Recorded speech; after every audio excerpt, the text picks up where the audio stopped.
Iran समेत कई शहरों में भारी तबाही मची है। जवाब में ईरान ने भी तेल अवीव पर बैलिस्टिक मिसाइल से हमला किया है। इधर युद्ध के बीच पादरियों के साथ प्रार्थना करते हुए नजर आए अमेरिकी राष्ट्रपति ट्रंप। ईरान के हमले में 6 अमेरिकी सैनिकों के भी मारे जाने की खबर है। महायुद्ध पर रक्षा मंत्री राजनाथ सिंह ने चिंता जताई। बोले, तेल और गैस सप्लाई पर इसका सीधा असर पड़ रहा है। कतर से भारत की कंपनी को होने वाली सप्लाई पर ब्रेक लग गया है। नेपाल में जेनजी की सरकार का रास्ता साफ हो गया है। बालेन शाह ने पूर्व पीएम केपी शर्मा ओली को हराया। 165 सीटों में 96 पर जेनजी की अगुवाई वाली एनआईएसपी को बढ़त हासिल हुई है। तो इस पर भी हर अपडेट आप तक हम पहुंचाने वाले हैं, लेकिन आगे बढ़े उससे पहले आज की 30 बड़ी खबरें आपको जल्दी से दिखा दें सुपर 30 में।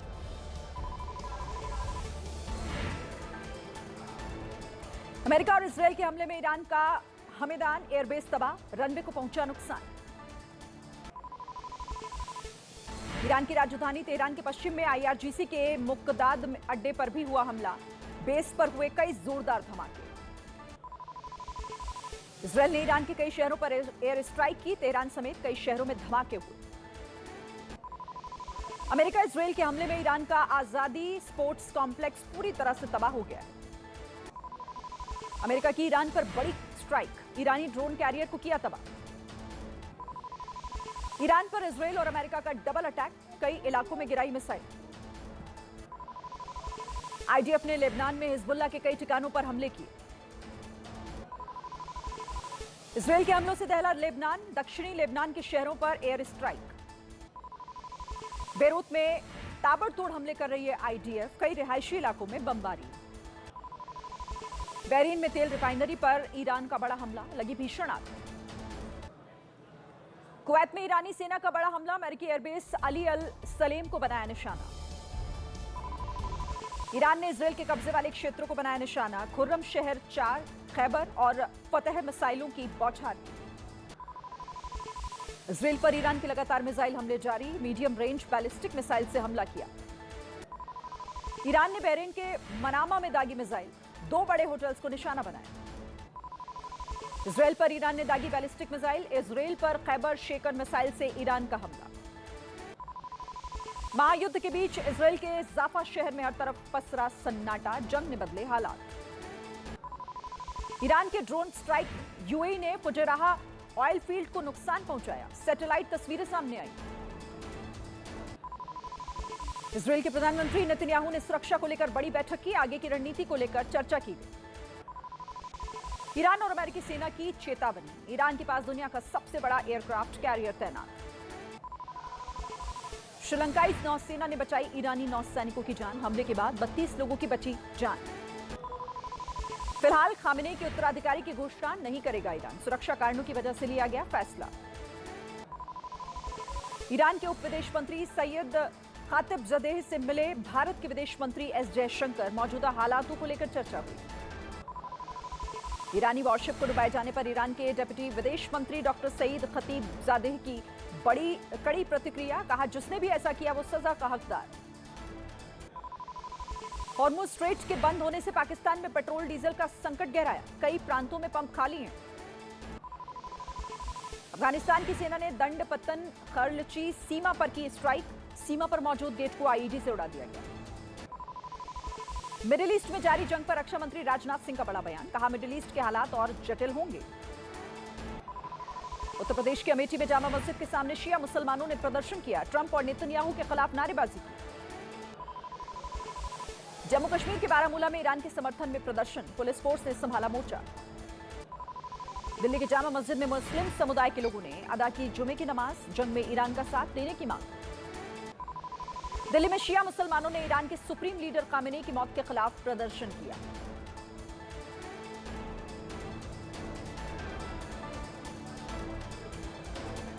अब विस्तार से आपको खबरें दिखाते हैं। देखिए, आज की तारीख में शहर की सड़कों पर चलना किसी खतरे के खेलने जैसा है। कोई नहीं जानता कि कब और किधर से कोई सिरफिरा ड्राइवर अपनी बड़ी सी गाड़ी लेकर घुस आए और सामने से आ रहे लोगों को गाजर मूली की तरह रौंद डाले। सड़क हादसे की एक ऐसी ही दर्दनाक तस्वीर आई है केरल के कोच्चि से, जहां एक स्कॉर्पियो सवार सड़क पर कोहराम मचा दिया। हादसे का जो वीडियो सामने आया उसे देखकर किसी की भी रूह कांप जाए। स्कॉर्पियो वाले एक के बाद एक 3 स्कूटर सवारों को ऐसी टक्कर मारी कि तीनों आंखों से ओझल ही हो गए। यहाँ गलती स्कूटर वालों की नहीं, वो सही साइड में थे, लेकिन तभी स्कॉर्पियो ने रॉन्ग साइड आकर उन्हें उड़ा दिया।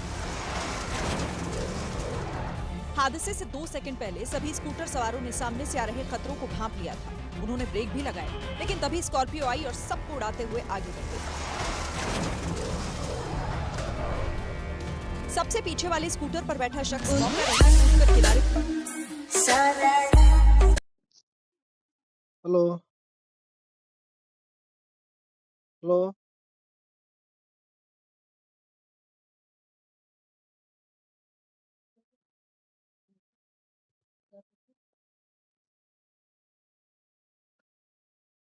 तो अक्सर आती रहती, लेकिन सूरत में हाईवे पर एक ऐसा हादसा हुआ जिसे देखकर हर कोई हैरान रह गया। तेज रफ्तार से आ रही 2 मोटरसाइकिलों में आमने सामने टक्कर हो गई और इस खौफनाक हादसे में एक युवक की मौत हो गई। 2 मोटरसाइकिलों की भयंकर टक्कर पास में लगे एक सीसीटीवी कैमरे में रिकॉर्ड हुई। दोनों बाइक की टक्कर इतनी तेज थी कि एक बाइक सवार तो उछलकर दूर जा गया, जबकि दूसरा बाइक सवार उछलकर दोनों बाइक के बीच में फंस गया। एक मोटरसाइकिल पर पीछे बैठा शख्स इस हादसे में बाल बाल बच गया। बताया जा रहा है कि तेज रफ्तार की वजह से यह खतरनाक हादसा हुआ। हादसा होते ही आसपास के लोग तुरंत दौड़कर वहां पहुंचे और घायलों की मदद की। बुरी तरह घायल दोनों बाइक सवारों को तुरंत अस्पताल पहुंचाया गया, जहां डॉक्टर्स ने एक व्यक्ति को मृत घोषित कर दिया, जबकि दूसरे का इलाज चल रहा है।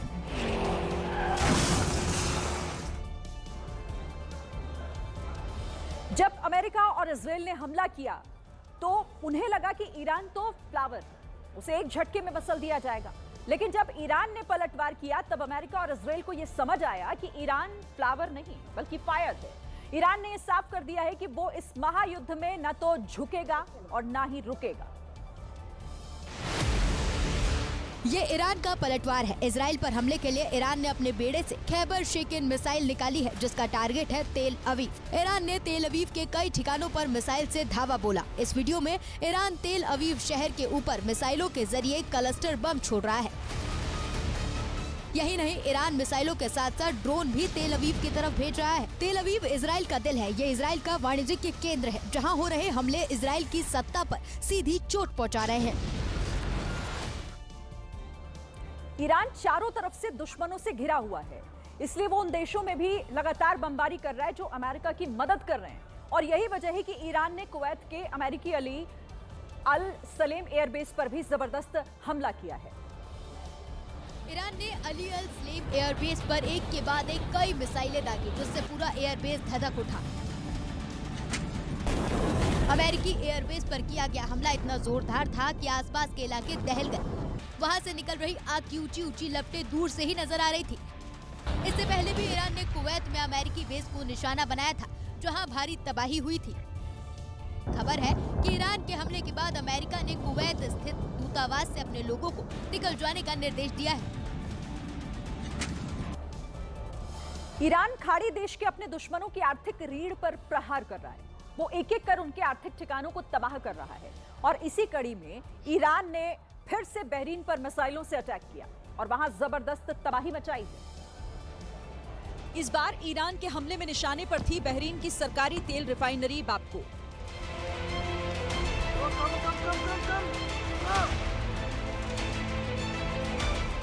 हमला इतना सटीक था कि एक मिसाइल सीधे रिफाइनरी में गिरी, जिसके बाद वहां तेज धमाका हुआ और आग भड़क गई।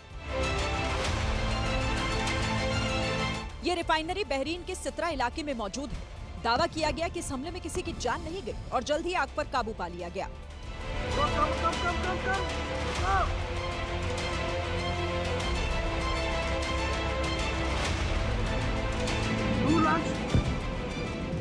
अमेरिका और इजराइल की कार्रवाई के बाद ईरान ने खाड़ी क्षेत्रों में जवाबी हमलों की रफ्तार बढ़ा दी है। माना जा रहा है कि रिफाइनरी को निशाना बनाए जाने से वैश्विक तेल आपूर्ति और बाजार पर इसका असर पड़ सकता है।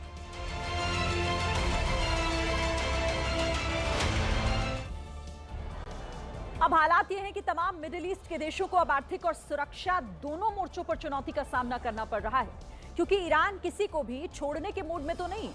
दुबई भी लगातार निशाने पर है। क्योंकि ईरान लगातार इन देशों में मिसाइल और ड्रोन के जरिए अटैक कर रहा है। ईरान ने दुबई में एक बार फिर ड्रोन से हमला बोला। हमला कितना जोरदार था इसका अंदाजा वहां से सामने आए वीडियो को देखकर लगाया जा सकता है। ड्रोन अटैक के बाद वहां तेज धमाके के साथ आग भड़क गई। हमले के बाद वहां से आसमान में ऐसे चिंगारियां उठ रही थी कि मानो कोई पटाखा फोड़ रहा हो। ईरान के इस हमले में कितना नुकसान हुआ फिलहाल इसका पता नहीं चल पाया है, लेकिन हमले के बाद वहाँ अफरा तफरी का माहौल रहा। खामेनेई के मारे जाने के बाद ईरान में इस समय सबसे बड़ी चुनौती नए सुप्रीम लीडर को चुने जाने की है, लेकिन उसमें भी डोनाल्ड ट्रंप का दखल दिख रहा है। अमेरिका चाहता है कि वो किसी ऐसे को सुप्रीम लीडर बनाए जो उसकी कठपुतली बनकर वहां काम करे।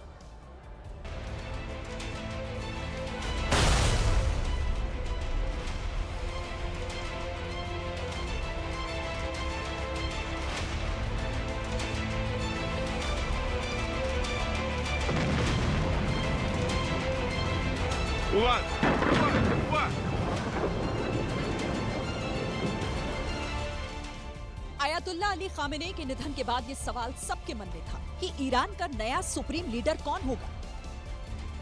लंबे कयासों और चर्चाओं के बीच अब ईरान की असेंबली ऑफ एक्सपर्ट्स ने देश के नए सुप्रीम लीडर के तौर पर मुस्तफा खामेनेई का नाम घोषित किया है, जो आयतुल्लाह खामेनेई के बेटे हैं। लेकिन इसमें भी विवाद है क्योंकि ट्रंप को खामेनेई का बेटा मुस्तफा अस्वीकार्य है। ट्रंप ने तो यहाँ तक धमकी दी कि अगर ईरान ने खामेनेई के बेटे मुस्तफा को सुप्रीम लीडर बनाया तो वो मुस्तफा का वेनेजुएला के राष्ट्रपति मादुरो जैसा हाल करेंगे। एक इंटरव्यू में बात करते हुए ट्रंप ने कहा, वो अपना समय बर्बाद कर रहे हैं।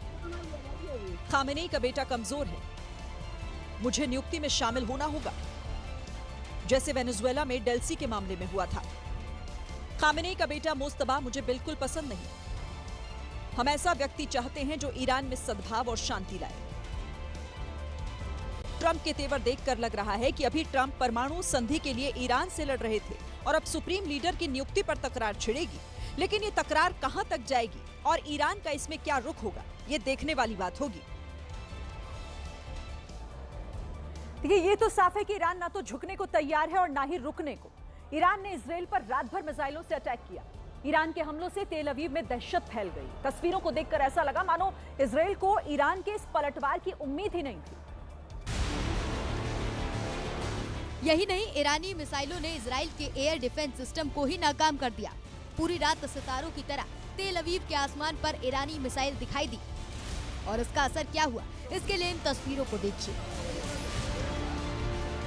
तेल अवीव पर ईरान की कई मिसाइलें गिरी हैं, जिससे तेल अवीव में भारी तबाही हो गई। ईरान के इस हमले से इजराइल में अफरा तफरी मच गई। तेल अवीव के अलग अलग इलाकों में धुएं का गुब्बार दिखाई दिया। राहत और बचाव कार्य शुरू हो गया। इजराइल की तरफ से भी ईरान पर लगातार बम फेंके जा रहे हैं, लेकिन जिस तरह ईरान हमले बोल रहा है उससे इजराइल और अमेरिका की चिंता जरूर बढ़ा दी है। युद्ध के बीच अमेरिकी प्रेसिडेंट ट्रंप कई बार ईरान की जनता से सत्ता की कमान अपने हाथ में लेने की अपील कर रहे हैं और खामेनेई को उन्होंने शैतान तक बताया।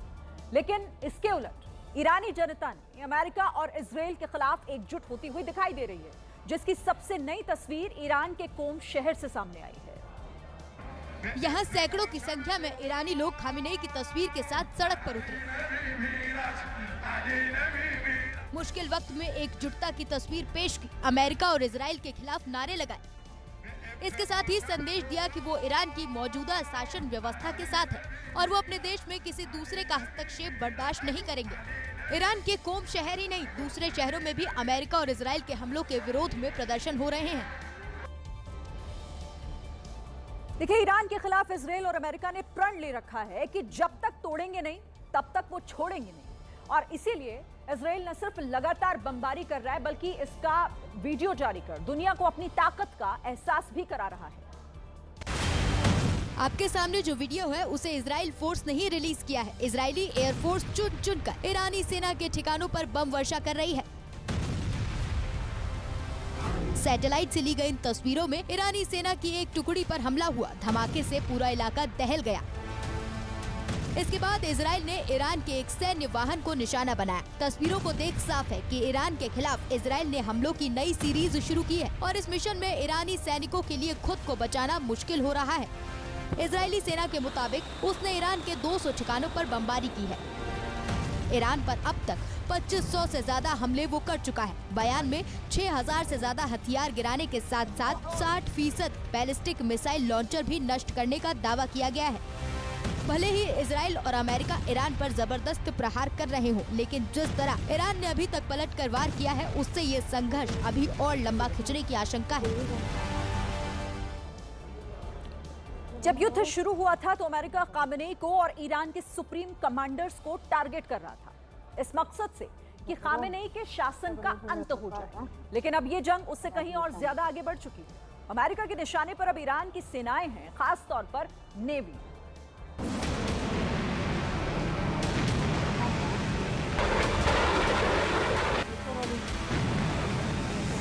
अमेरिकी सेना ईरान की नौसेना को पूरी तरह तबाह करने पर आमादा है। ये एक ईरानी युद्धपोत था जिसे अमेरिकी सेना ने हमला कर नष्ट कर डाला। ट्रंप का प्रतिशोध कहें या दादागिरी, लेकिन ये हमला कितना भयानक है। ईरान के युद्धपोत पर हमला हुआ और युद्धपोत धुआं-धुआं हो गया। इससे पहले भी श्रीलंका के दक्षिणी तट पर एक ईरानी जहाज पर अमेरिका ने पनडुब्बी से हमला किया था, जिसमें 80 से ज्यादा ईरानी नौसैनिक मारे गए थे, जबकि 32 से ज्यादा नौसैनिकों को बचा लिया गया था। ईरानी खैबर शेकन मिसाइल हमले ने इजराइल को भड़का दिया है। तेल अवीव पर हुए हमलों ने इजराइल का गुस्सा 7वें आसमान पर पहुंचा दिया है और इसके जवाब में इजराइल अब ईरान पर बड़े पैमाने पर मिसाइल अटैक के जरिए पलटवार में जुटा हुआ है। इस अंदाज में इजराइल ने ईरान के मिसाइली हमलों का जवाब दिया। इजराइल की तरफ से आई मिसाइलें ईरान पर बरस रही हैं। राजधानी तेहरान के आसमान से बमों की बारिश की इन तस्वीरों को देखिए।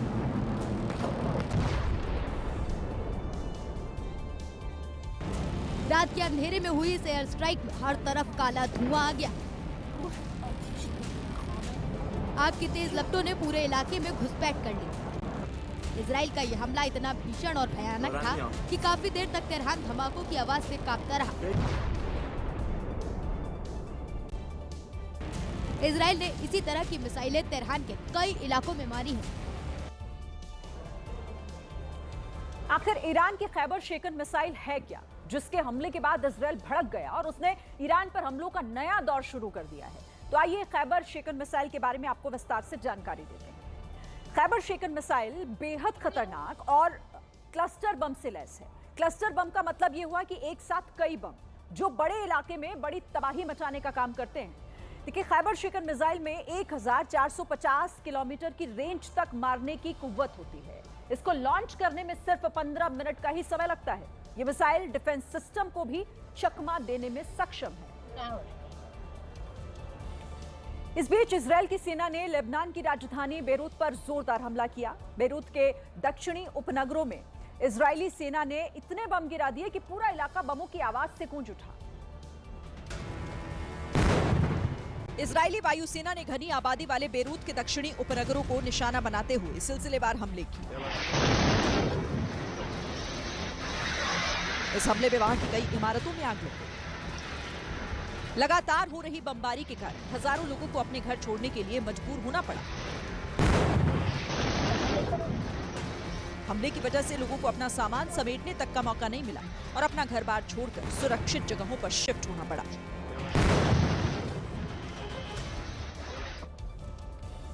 ईरान और अमेरिका के बीच जारी इस तनाव के बीच अमेरिकी प्रेसिडेंट डोनाल्ड ट्रंप का एक वीडियो काफी वायरल हो रहा है, जिसमें वो व्हाइट हाउस के ओवल ऑफिस में पादरियों के साथ दिखाई दी। वीडियो देखने से ऐसा लग रहा है जैसे अब ट्रंप को सिर्फ भगवान का ही भरोसा है। क्या ईरान के भीषण हमलों से डर गए हैं डोनाल्ड ट्रंप?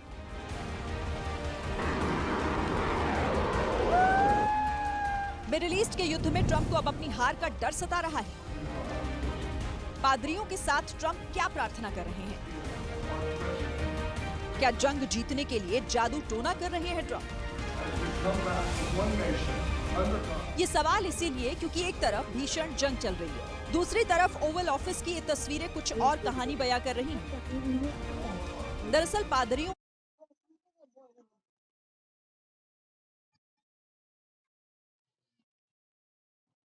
की ओर से ओवल ऑफिस में की गई ये प्रार्थना कोई जादू टोना नहीं, बल्कि एक सामान्य प्रार्थना थी जिसे यीशु मसीह में विश्वास रखने वाले लोग पढ़ते हैं।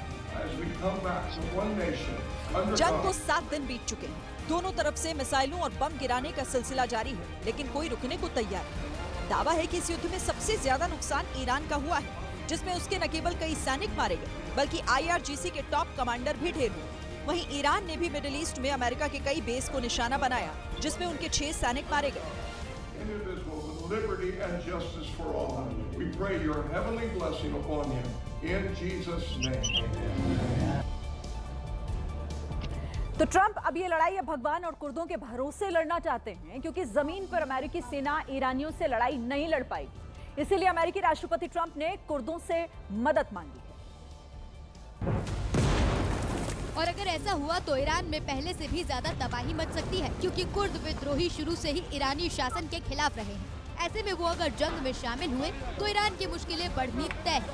खबर ये है कि ईरान पर चौतरफा हमला कर रहे अमेरिकी राष्ट्रपति ट्रंप ने इस जंग में ईरान के दुश्मन कुर्द लड़ाकों को जंग में उतारने का निर्णय लिया है और उन्हें पूरी मदद का भरोसा दिया है। हालांकि अब तक ये साफ नहीं हो पाया है कि उनके बीच कोई समझौता हुआ है या नहीं।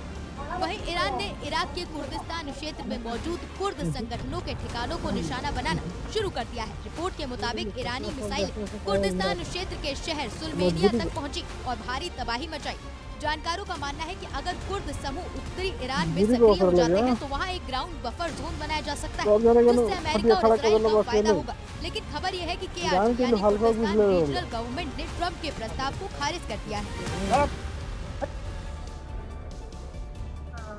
देखिए, ईरान से जारी इस जंग में अमेरिकी प्रेसिडेंट ट्रंप अपना हर दांव आजमा रहे हैं। ट्रंप ने ईरानियों के दुश्मन कुर्द लड़ाकों से भी हाथ मिलाने की पेशकश की है और उन्हें पूरी मदद का भरोसा दिया। तो अब सवाल यहाँ पर यह है कि आखिर कुर्द ईरान के लिए घातक क्यों हो सकते हैं? देखिए, कुर्द दुनिया के सबसे बड़े बिना देश वाले जातीय समूहों में से एक है।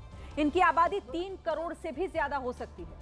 ये तुर्की, इराक, ईरान और सीरिया में माइनॉरिटी के तौर पर रहते हैं और इसी इलाके को ये अपना देश यानी कि कुर्दिस्तान भी कहते हैं। कई सालों से कुर्द अलग देश के लिए तुर्की, ईरान, इराक में संघर्ष कर रहे हैं और उतनी ही बेरहमी से इनका दमन भी किया गया। ईरान में रहने वाले कुर्द ज्यादातर पश्चिमी और उत्तर पश्चिमी इलाकों में बसे हैं, खासकर इराक बॉर्डर के आसपास। अगर कुर्द लड़ाके इस युद्ध में उतर जाते हैं तो ईरान के अंदर गृह युद्ध जैसे हालात हो सकते हैं और यही वजह है कि अमेरिकी इन कुर्द लड़ाकों के जरिए ईरान को चारों तरफ से घेरने की पूरी तैयारी में है।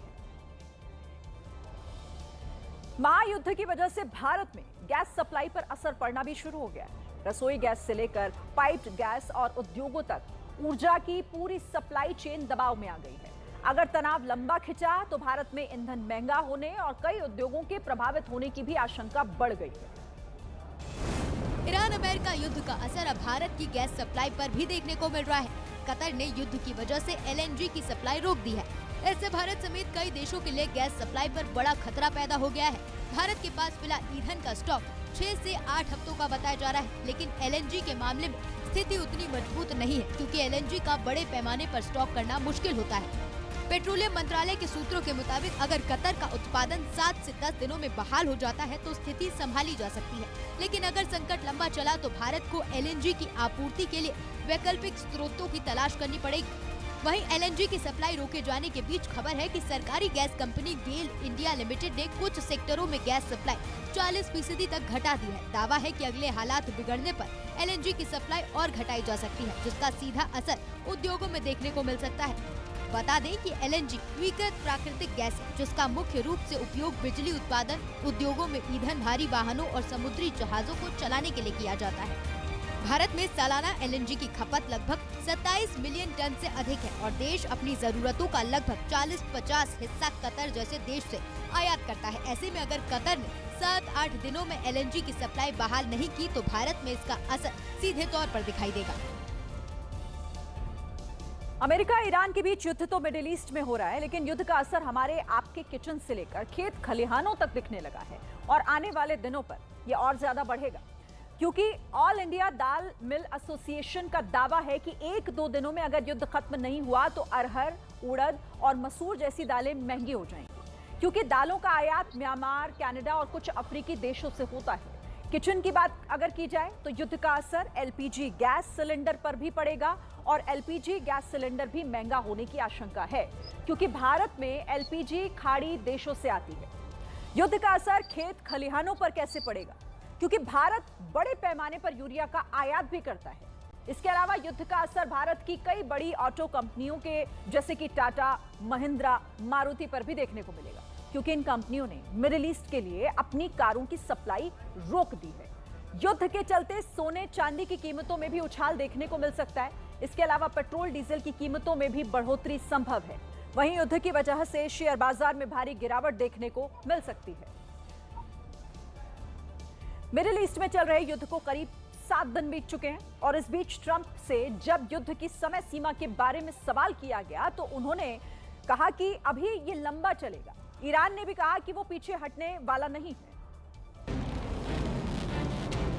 बीते 6 दिनों में ईरान में भयंकर तबाही मची है। अमेरिका ने न सिर्फ सैन्य ठिकानों को निशाना बनाया बल्कि बुशहर जैसे शहर भी टारगेट पर है जहां उसके परमाणु प्लांट मौजूद हैं। वहीं ईरान ने आज इजरायल के खिलाफ एक बड़ा हमला किया।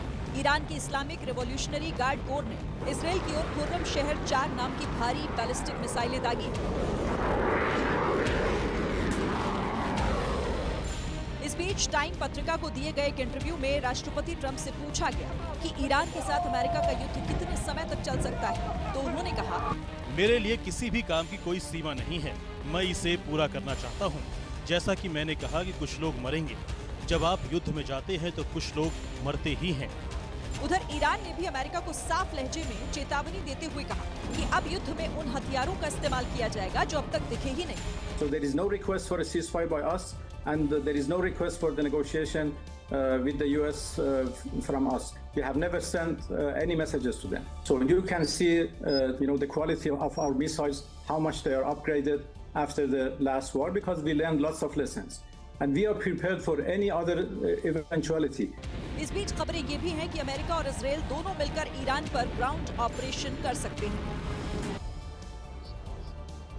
राजस्थान की राजधानी जयपुर में तेज रफ्तार कार ने कोहराम मचा दिया। फुटपाथ पर खड़े दुकानदार को इतनी तेज टक्कर मारी कि वो उछलते हुए करीब 20 मीटर दूर जाकर गिरा।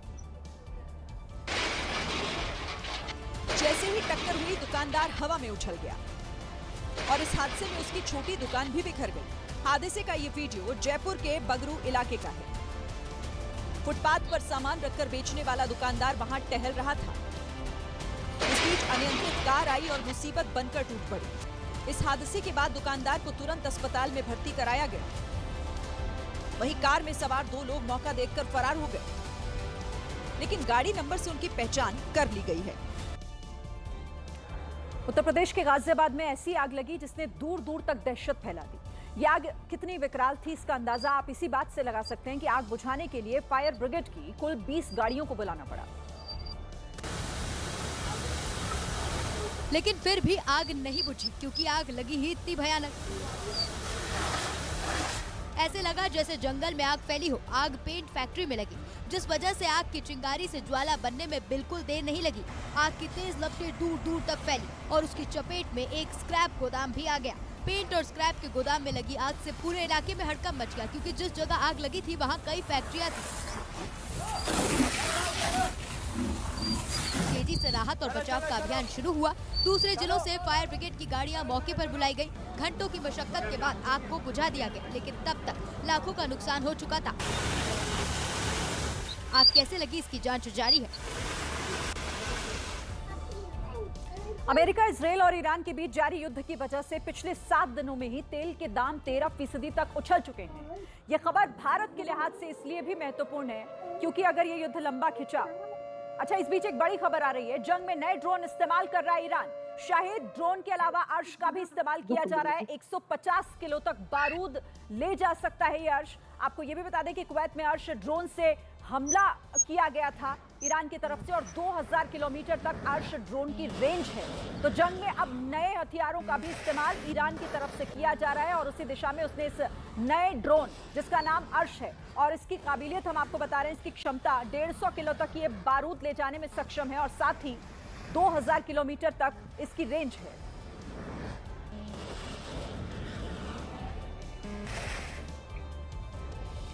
देखिए, अमेरिका, इजराइल और ईरान के बीच जारी इस युद्ध की वजह से पिछले 7 दिनों में ही तेल के दाम 13% तक उछाल मार चुके हैं। यह खबर भारत के लिहाज से भी महत्वपूर्ण है, क्योंकि अगर ये युद्ध लंबा खिंचा तो फिर तेल के दाम 25% तक बढ़ सकते हैं। हो सकता है कि 25% से ज्यादा भी तेल के दाम बढ़ जाएं।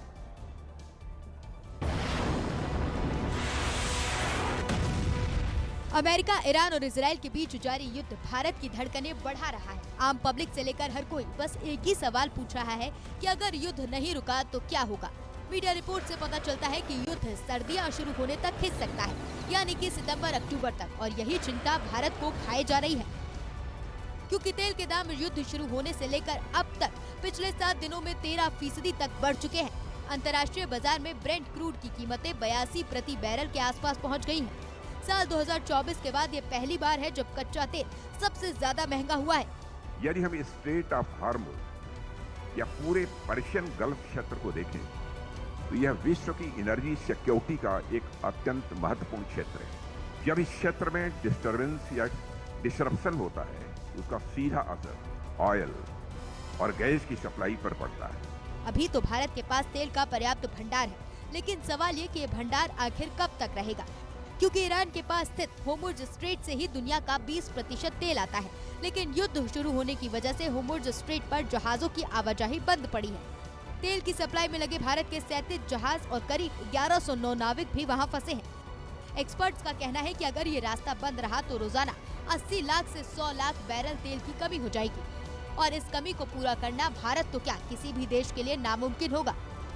यहाँ ये भी जानना जरूरी है कि भारत ईरान के अलावा इराक, सऊदी अरब, यूएई और कुवैत से भी तेल खरीदता है, लेकिन चिंता इसलिए भी बढ़ रही है क्योंकि इन देशों से तेल भी होर्मुज स्ट्रेट से ही होकर आता है।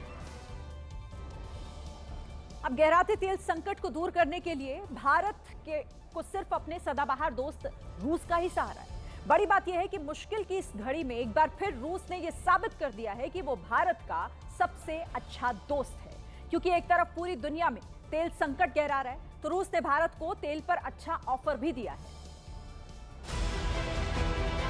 जब ये कहा जा रहा है कि हमारे पास सिर्फ 25 दिन का तेल बचा है, तो भारत की इस टेंशन को कम करने के लिए रूस भारत को क्रूड ऑयल की सप्लाई करने को तैयार है। रॉयटर्स की रिपोर्ट के मुताबिक लगभग 9.5 मिलियन बैरल रूसी क्रूड इस समय हिंद महासागर के आसपास ही जहाजों पर है।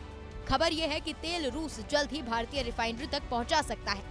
भारत में रूस के राजदूत डेनिस अलिपोव ने भी कहा है कि भारत को तेल कहां से खरीदना है और अपनी जरूरतों को कैसे पूरा करना है, ये भारत पर निर्भर करता है। हाँ, अगर भारत हमसे तेल खरीदना चाहता है तो हम भारत को तेल की आपूर्ति करने के लिए हमेशा तैयार रहे हैं। रूस तो भारत को तेल की सप्लाई करने के लिए तैयार है, लेकिन अभी भी जो सबसे बड़ी बाधा है वो ये है कि जंग के हालात के बीच रूस से तेल भारत आएगा कैसे। तो बताया जा रहा है कि भारत को तेल की सप्लाई करने के लिए रूसी जहाज कोई नया सफर नहीं तय करने वाले हैं। रूसी क्रूड ले जाने वाले तेल टैंकर खुले हिंद महासागर से ही भारत पहुंचेंगे, जो सीधे गुजरात में जामनगर या फिर मुंबई के पास बंदरगाहों पर स्थित रिफाइनरी तक तेल पहुंचाएंगे।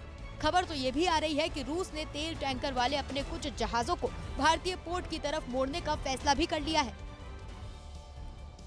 देखिए, रूस यूक्रेन जंग के समय भी देखा गया था कि जब दुनिया में युद्ध की वजह से तेल संकट गहराया था तो भारत ने इस मौके का जमकर फायदा उठाया था और रूस से बेहद कम दामों में तेल खरीदा गया था। लेकिन इस समय की सबसे बड़ी चिंता यह है कि अमेरिका जबरदस्ती चौधरी बन रहा है। रूस से तेल खरीदने पर भारत पर अनाप शनाप टैरिफ लगाने की धमकी दे रहा है।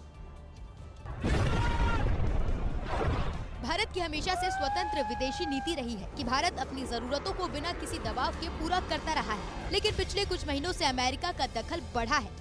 अब खबर आ रही है कि अमेरिका ने भारतीय रिफाइनरीज को रूसी तेल खरीदने के लिए 30 दिन की अस्थायी मोहलत दी है। अमेरिका ने कहा है कि जब तक हालात सामान्य नहीं हो जाते, भारत ईरान के बजाय रूस से तेल की खरीदारी कर सकता है।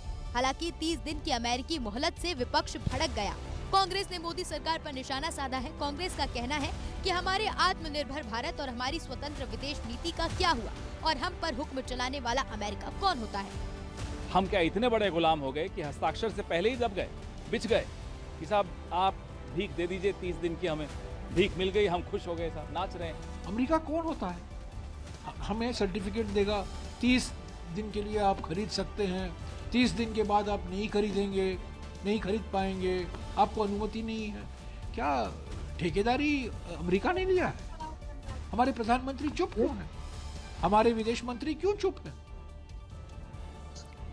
यूपी के रामपुर में पेट्रोल पंपों पर उस वक्त अफरा तफरी फैल गई जब सोशल मीडिया पर यह अफवाह फैली कि पेट्रोल डीजल जो है वो खत्म होने वाला है और इसके बाद तो पेट्रोल पंप पर लंबी लंबी लाइनें लग गई।